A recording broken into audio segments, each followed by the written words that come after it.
क्या आप कल्पना कर सकते हैं कि एक 16 साल का लड़का जो जानता है कि आज उसकी मौत निश्चित है, फिर भी वो रणभूमि में उतर जाता है। और सबसे बड़ा रहस्य यह है कि उसे चक्रव्यूह में फंसाना कोई एक्सीडेंट नहीं था, यह एक सुनियोजित षड्यंत्र था। आज मैं आपको बताऊंगा अभिमन्यु की वो कहानी जो शायद आपने कभी सुनी थी। दोस्तों, महाभारत युद्ध के 13वें दिन कुरुक्षेत्र की रणभूमि पर एक ऐसी घटना घटी जिसने पूरी युद्ध की दिशा ही बदल दी। अर्जुन के पुत्र अभिमन्यु महज 16 वर्ष की आयु में अकेले ही घुस गया दुनिया के सबसे खतरनाक युद्ध व्यूह रचना में, यानी चक्रव्यूह में। लेकिन सवाल यह है, अगर अभिमन्यु इतना बड़ा योद्धा था तो चक्रव्यूह से बाहर क्यों नहीं निकल पाया? क्या वाकई उसकी माता सुभद्रा को बीच में नींद आ गई थी, या इसके पीछे कोई और रहस्य छुपा हुआ है? आइए जानते हैं पूरी सच्चाई शुरू से। दोस्तों, अभिमन्यु की कहानी शुरू होती है उसके जन्म से पहले। जब सुभद्रा गर्भवती थी तब एक रात अर्जुन उन्हें चक्रव्यूह भेदने की विद्या सुना रहे थे। अर्जुन बता रहे थे कि कैसे इस व्यूह में घुसा जाता है, कौन से पैटर्न को फॉलो करना होता है और किन कमजोरियों का फायदा उठाना होता है। लेकिन जैसे ही अर्जुन चक्रव्यूह से बाहर निकलने की विधि बताने लगे, सुभद्रा को नींद आ गई और गर्भ में पल रहे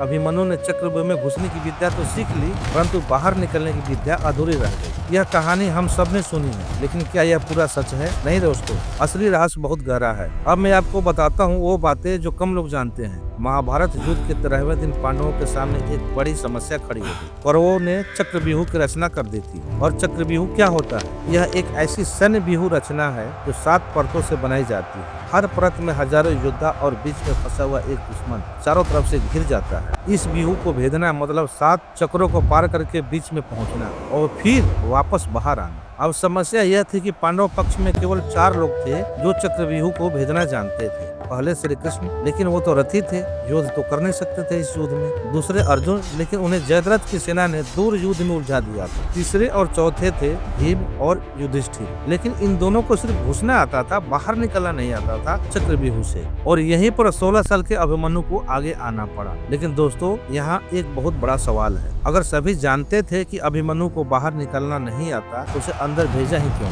क्या यह सिर्फ मजबूरी थी या कोई खेल चल रहा था? दोस्तों, कुछ विद्वानों का मानना है कि अभिमन्यु को चक्रव्यूह में भेजना एक सुनियोजित योजना का हिस्सा था। और यह योजना किसकी थी? श्री कृष्ण की। अब आप सोच रहे होंगे कि कृष्ण भला अपने ही भांजे को क्यों मरवाएंगे? तो पूरा सच सुनिए। श्री कृष्ण जानते थे कि यह महाभारत युद्ध सिर्फ जमीन और राजपाट के लिए नहीं था, यह धर्म की स्थापना के लिए था। और इस युद्ध को जीतने के लिए कुछ बलिदान जरूरी थे। अभिमन्यु की मृत्यु एक ऐसा बलिदान था जिसने अर्जुन के अंदर प्रतिशोध की अग्नि जला दी। अभिमन्यु की हत्या के बाद अर्जुन ने प्रतिज्ञा ली कि वो अगले दिन सूर्यास्त से पहले जयद्रथ का वध करेंगे, वरना खुद ही अग्नि में कूद जाएंगे। और यह प्रतिज्ञा महाभारत युद्ध का सबसे बड़ा। लेकिन दोस्तों, अभिमन्यु सिर्फ एक बलिदान नहीं था, वह एक महान योद्धा था। आइए जानते हैं उस दिन चक्रव्यूह के अंदर क्या हुआ था। दोस्तों, 13वें दिन जब अभिमन्यु चक्रव्यूह में घुसा तो उसके पीछे भीम, सात्विक और द्रुपद भी थे। योजना यह थी कि अभिमन्यु रास्ता खोलेगा और बाकी योद्धा उसके पीछे पीछे उसका साथ देंगे। लेकिन क्या हुआ? जैसे ही अभिमन्यु अंदर घुसा, जयद्रथ ने, जिसे शिव का वरदान था, के लिए उसने व्यूह को ही बंद कर दिया। अभिमन्यु अकेला अंदर फंस गया 7 परतों के अंदर। और सामने थे 7 महारथी। पहला द्रोणाचार्य, दूसरे कर्ण, तीसरा दुशासन, चौथा शकुनी, 5वां कृपाचार्य, 6वां अश्वत्थामा, 7वां जयद्रथ। और दोस्तों, अब जो हुआ वो इतिहास में अद्भुत।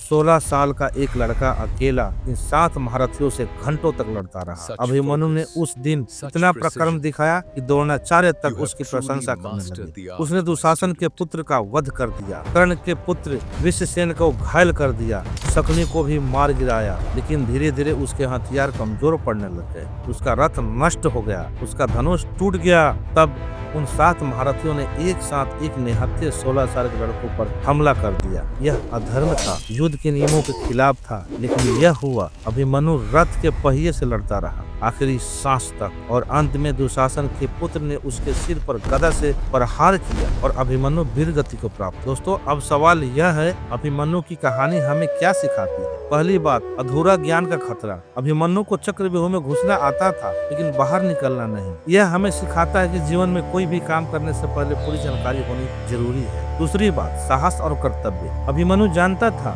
खतरा है, फिर भी गया क्योंकि उसका धर्म यही कहता था, जब कर्तव्य बुलाए तो डर को छोड़कर आगे बढ़ना चाहिए।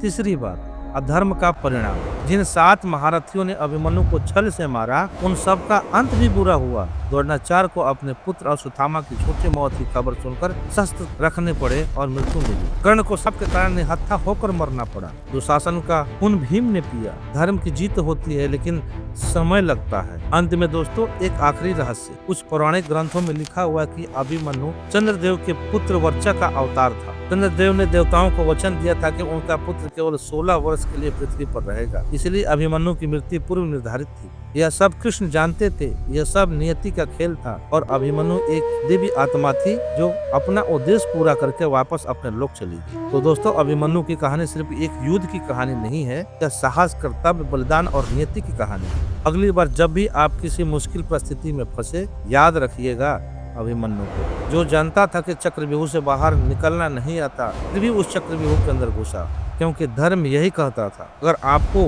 यह कहानी पसंद आई तो लाइक करना मत भूलिएगा। कमेंट में बताइए अभिमन्यु को चक्रव्यूह में भेजना सही था या यह एक बड़ी भूल थी। मैं इंतजार करूंगा आपके कमेंट का। मिलते हैं अगली कहानी में नए रहस्य के साथ। तब तक के लिए जय श्री कृष्ण।